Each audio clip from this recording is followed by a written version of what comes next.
साथियों, अलंकार विवेचन में आज लेते हैं अतिशयोक्ति अलंकार। अतिशयोक्ति अलंकार की परिभाषा देखते हैं। अतिशय प्लस उक्ति के संयोग से बना यह शब्द है जिसका अर्थ है किसी बात को बढ़ा चढ़ाकर कहना, यानी जहाँ उपमेय को छिपाकर केवल उपमान द्वारा उसे कहा जाए अथवा किसी बात को बहुत बड़ा चढ़ाकर कहा जाए वहाँ अतिशयोक्ति अलंकार होता है।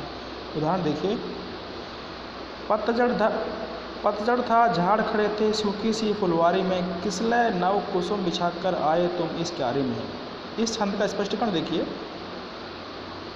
कवि कहता है कि प्रियतम के आने से पूर्व उसके जीवन का उपवन सूना और नीरस था। उसमें जीवन के संघर्षों तथा अभावों की झाड़ियाँ खड़ी थी। जीवन में कहीं भी सरसता न थी।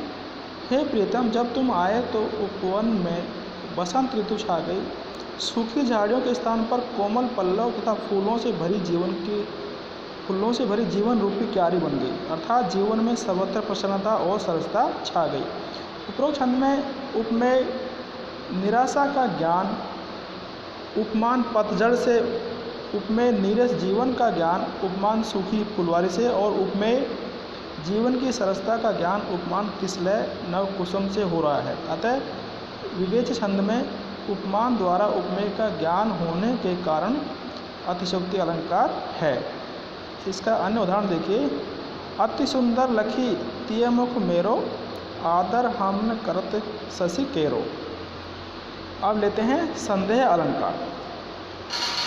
जहाँ उपमेय में उपमान का संशय या आशंका हो वहाँ संदेह अलंकार होता है। संदेह अलंकार के वाचक पद, यानी कि ऐसे पद जिनके द्वारा ये अपन याद कर सकते हैं कि भाई उसमें संदेह अलंकार है। किंधो, क्या, की अथवा कदाचित, कहीं, के, तो, के, धो, या तो, शायद आदि। अब संदेह अलंकार का उदाहरण देखिए। केंधो व्योम विथिका भरे है भूरी धूम केतु, वीर तरवारी सी उधारी है, तुलसी सुरेश चाप केंदो दामिनी कला, केंदो चली मेरु ते कृषाणु सरी भारी है। इसका स्पष्टीकरण देखिए।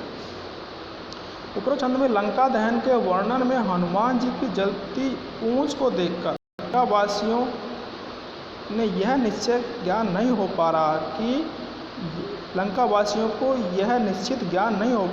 कि यह हनुमान जी की जलती पूंछ है या आकाश मार्ग में अनेक कुशल तारे भरे हैं, अथवा वीर पुरुष ने वीर रस रूपी तलवार निकाली है, या यह इंद्रधनुष है, अथवा बिजली की तड़क है, या सुमेरु पर्वत से अग्नि की सरिता बह चली है।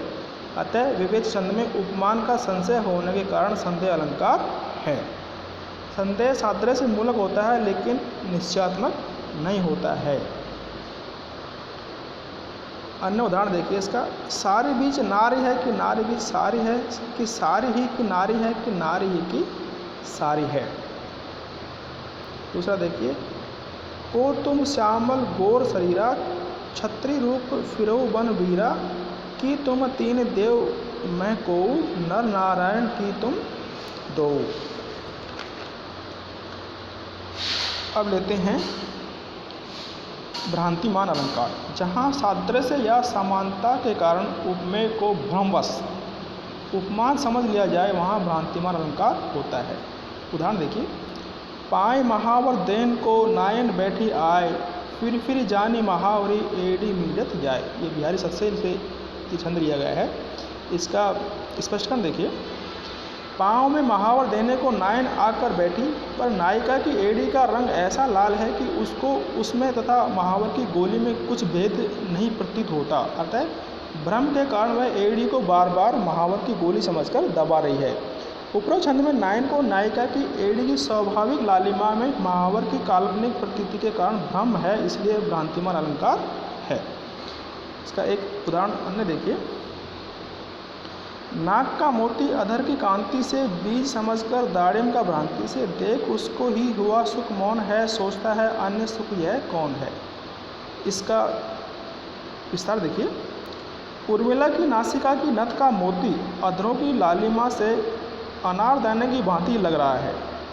उसे अनार का बीज समझकर यह तोता यह सोच रहा है कि यह नासिका रूपी तोते की चोंच में अनार का दाना है, इसलिए यह पिंजरे का तोता सोच रहा है कि यह दूसरा तोता कौन सा है। इसलिए यहाँ पे भ्रांतिमान अलंकार है। भ्रांतिमान अलंकार निश्चयात्मक होता है, जबकि संदेह अलंकार निश्चयात्मक नहीं होता है।